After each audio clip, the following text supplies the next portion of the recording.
Yo les trashers! Aujourd'hui nous allons aborder un sujet que je ne pensais pas aussi sensible. Pour vous dire, j'ai reçu des dizaines de messages d'amis me mettant en garde. Vous me connaissez, je suis curieux. Et vous aussi, mentez pas. Je vous propose de découvrir avec moi des sociétés secrètes les plus mystérieuses connues à ce jour. Je vous rassure, on ne parlera pas de complot, de secte ou encore de religion. On va rester sur les faits. Vous raconter ces histoires de pouvoirs prétendument occultes, aussi terrifiants qu'énigmatiques. Francs-maçons et Illuminati. De nos jours, bien ancrés dans la culture populaire, ces noms doivent sûrement vous être très familiers. Vous savez peut-être vaguement ce que c'est, sans forcément connaître les tenants et les aboutissants. Bon, de base, la franc-maçonnerie est une fraternité de maçons anglais. Elle s'est constituée au XIIe siècle, à l'époque des corporations d'artisans, et commence à se développer au XVIIe siècle en Écosse. Le mouvement se structure véritablement en 1717, inaugurant le siècle des Lumières. Il se veut universaliste et philanthrope, œuvrant pour le progrès de l'humanité en rejetant toute forme d'autorité, même s'il faut rappeler que ces pratiques sont extrêmement variables selon les pays et les époques. On estime que les membres de la franc-maçonnerie sont de moins en moins nombreux, rassemblant apparemment un peu plus de 4 millions d'adhérents, un déclin qui reste donc à relativiser si on se penche sur les nombreuses loges maçonniques présentes un petit peu partout dans le monde. Car oui, les francs-maçons se dispatchent dans ce qu'on appelle des loges, des sortes de groupes locaux dans lesquels les membres peuvent tranquillement assister à leurs cérémonies. Ils se réunissent pour discuter et accomplissent des rites très solennels et codifiés. En parlant de ça, il y a d'ailleurs un bon paquet de coutumes propres à cette communauté, à commencer par les tenues, tabliers et gants blancs pour les rassemblements classiques qui peuvent varier selon les événements, comme le passage à un grade supérieur par exemple. Le recrutement se fait par cooptation. En gros, les futurs membres sont désignés par les membres actuels et ainsi de suite. Mais comme vous le savez sûrement, la discrétion des francs-maçons a toujours fait l'objet de critiques plutôt virulentes de la part des communautés religieuses ou de certains partis politiques d'extrême, évoquant l'existence d'un complot maçonnique dans le but d'établir un gouvernement global sur Terre nommé le Nouvel Ordre Mondial. Et c'est à ce moment-là qu'on met les pieds dans quelque chose d'encore plus occulte, la Société des Illuminati. Fondée à la fin du XVIIIe siècle, en Allemagne, ce groupe de penseurs se revendiquait comme une élite progressiste, s'opposant aux tendances conservatrices du pays. Manque de chance, le gouvernement allemand n'avait pas trop l'air d'apprécier leurs idées. C'est donc pour ça qu'en 1785, les membres actifs du mouvement se voient dans l'obligation de se disperser, amenant peu à peu les Illuminati à disparaître. Sauf que c'est pas fini. Et non, ce serait beaucoup trop simple. En effet, beaucoup de théories gravitent encore autour de cette disparition. Des théories de manipulation qui affirment que les Illuminati auraient perduré dans la discrétion la plus totale afin de poursuivre un plan secret de domination du monde. Certains pensent même qu'ils ont infiltré une bonne partie des gouvernements sur Terre, allant même jusqu'à tirer les ficelles d'événements cruciaux comme la Révolution française. Le club Bilderberg.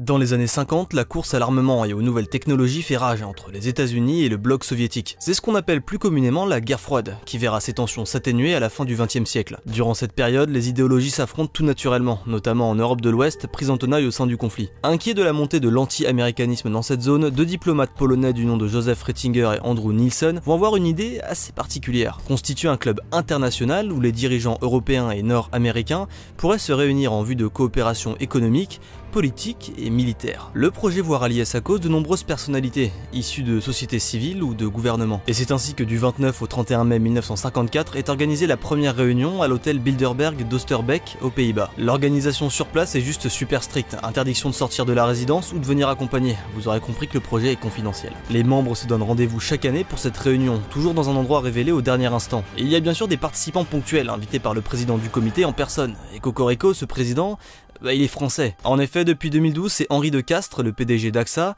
qui chapeaute cet événement top secret. Et comme d'habitude, cette zone d'ombre a fait naître de nombreuses théories, dites complotistes, à l'égard du club Bilderberg, reprochant à ses membres d'influencer certaines décisions importantes, sans laisser d'accès aux médias. D'autres journalistes sont allés carrément plus loin, en rapprochant ces réunions à une volonté d'instaurer un gouvernement mondial, un peu comme les Illuminati, nommé Synarchie. Je vous l'accorde encore une fois, c'est un petit peu tiré par les cheveux.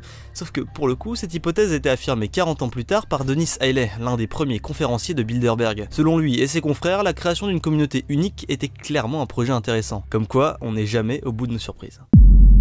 La Skull and Bones.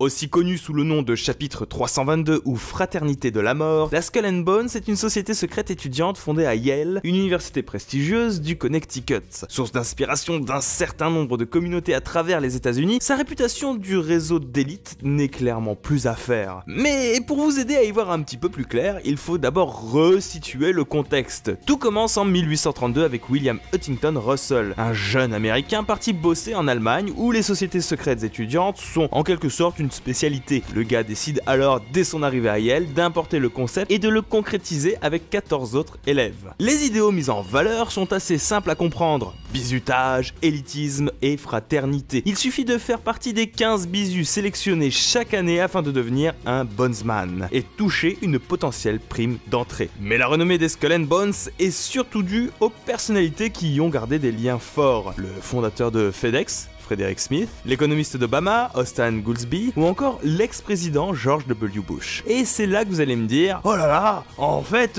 c'est un BDE en plus hardcore.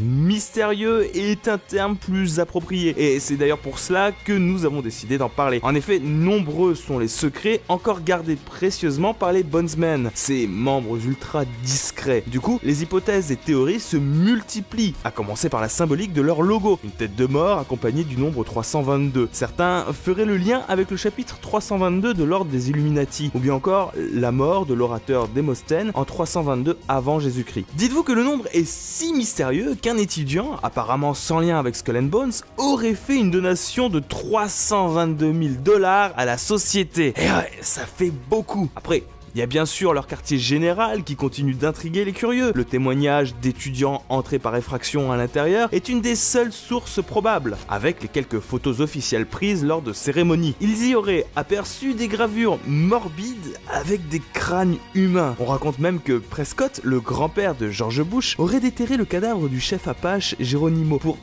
ramener ses ossements dans les locaux de la Skull and Bones. Sombre histoire. Bohemian Grove.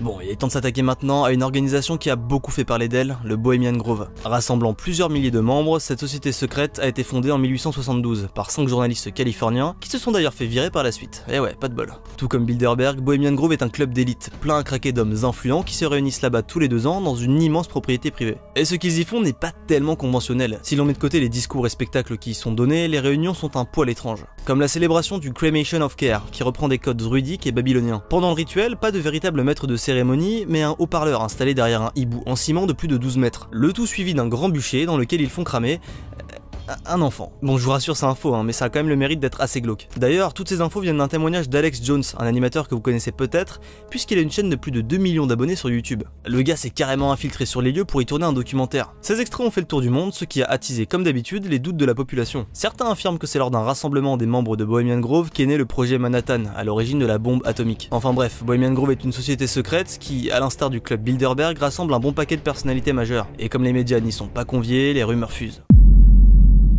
Odessa. Bon, là on va aborder quelque chose d'assez sensible, puisqu'un bon nombre d'experts pensent que l'Odessa n'est que pure fiction, tandis que d'autres affirment clairement son existence. Déjà pour commencer, l'Odessa c'est quoi? Pour ça il faut revenir 70 ans en arrière, au lendemain de la Seconde Guerre mondiale. Le conflit opposant les alliés à l'axe Rome-Berlin-Tokyo touche alors à sa fin, et le Troisième Reich est défait. On sait qu'une grande partie des dirigeants nazis a été jugée pour crimes contre l'humanité, mais qu'en est-il des autres? Que sont-ils devenus? D'après des archives déclassifiées issues des services secrets américains, des réseaux d'exfiltration nazis appelés Rat Lines ont bel et bien existé. Des responsables majeurs comme Adolf Eichmann ou Klaus Barbie ont bénéficié de certaines filières d'évasion qui leur ont permis d'aller se planquer directement en Argentine ou au Moyen-Orient, et ça, on peut difficilement le remettre en question, surtout lorsqu'on s'appuie sur des documents officiels. Même si le cas Odessa est légèrement différent, puisqu'on parle ici d'une bande d'anciens SS qui auraient développé de façon organisée et autonome leurs propres Ratlines. Enfin bon, le débat qui a lieu depuis bien longtemps quant à l'existence de cette organisation n'est finalement que secondaire, puisqu'en fin de compte, Odessa ne serait qu'un réseau parmi tant d'autres. D'ailleurs, l'un des exfiltrés qui en aurait le plus profité est Alois Brunner. Selon des rapports, il se serait échappé vers Rome pour finir sa course en Syrie. Il est possible que vous ayez déjà entendu son nom, car Brunner aurait fait partie des tout derniers chefs nazis encore en vie au XXIe siècle, avant qu'on retrouve son corps fraîchement décédé à Damas en décembre 2001. Majestic 12. Si vous êtes intéressé par le monde extraterrestre et toutes les théories qui l'englobent, l'affaire Roswell doit sûrement vous dire quelque chose. En fait, tout part d'un crash d'une sonde d'espionnage américaine en 1947 dans la ville de Roswell au Nouveau-Mexique. Enfin, une sonde d'espionnage, d'après le gouvernement américain. Et vous l'aurez compris, certains aiment bien remettre en question ce genre d'affirmation. De cet événement est né un véritable engouement chez les ufologues, des spécialistes en la matière. Encore aujourd'hui, ils continuent d'affirmer que les services secrets auraient volontairement brouillé les pistes d'une potentielle trace de vie extraterrestre. Et c'est donc là que Majestic 12 intervient. Bon, pour faire simple, Majestic 12, c'est un nom de code désignant un groupe secret composé de scientifiques et de militaires, soi-disant fondé sous le mandat du président Truman suite à l'affaire Roswell. L'unité aurait pour objectif d'étudier les échantillons extraterrestres collectés sur Terre, un peu comme les Men in Black, mais en blouse blanche. Mais c'est pas tout. Les partisans de Majestic 12 se sont appuyés sur des rapports complets pour étayer leurs propos. Petit bémol, toutes les informations présentes dans ces documents ont été démenties par le FBI. Et du coup, cela a créé un véritable climat de tension dans la communauté des ufologues. Certains admettent la supercherie, d'autres,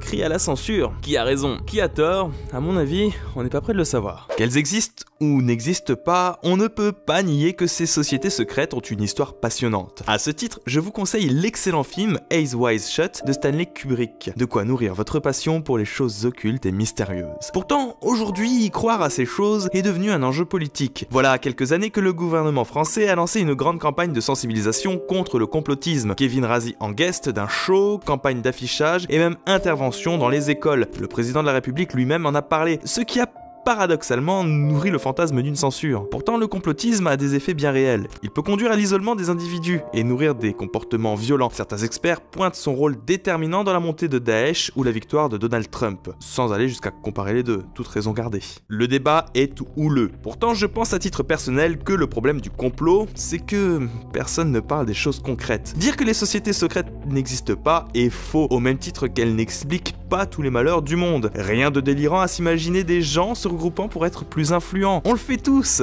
les rites n'étant qu'un habillage, un jeu de rôle qui vient renforcer la cohésion du groupe, un petit peu comme une réunion de cosplay à la Japan Expo. Et les projets millénaires qui terrifient certains n'ont rien d'extravagant. Ce sont des idées qu'on veut retrouver dans nos manuels d'histoire du lycée, dans des discussions entre amis et ou dans un café philo. La place de la religion, de la nation ou de l'individu. L'imagerie même de la pyramide est sur notre déclaration des droits de l'homme ou sur les billets de banque. Je vous le dis, rien n'est si secret que ça. Tout est là, devant nos yeux. Donc non, les sociétés secrètes ont beau être effrayantes et mystérieuses, elles sont souvent plus banales qu'on ne le pense. Nombreux sont les gens à y entrer en fantasmant des rêves de grandeur, avant de se rendre compte, que ce sont de banales réunions. Comme quoi la vie, c'est souvent une question de vernis.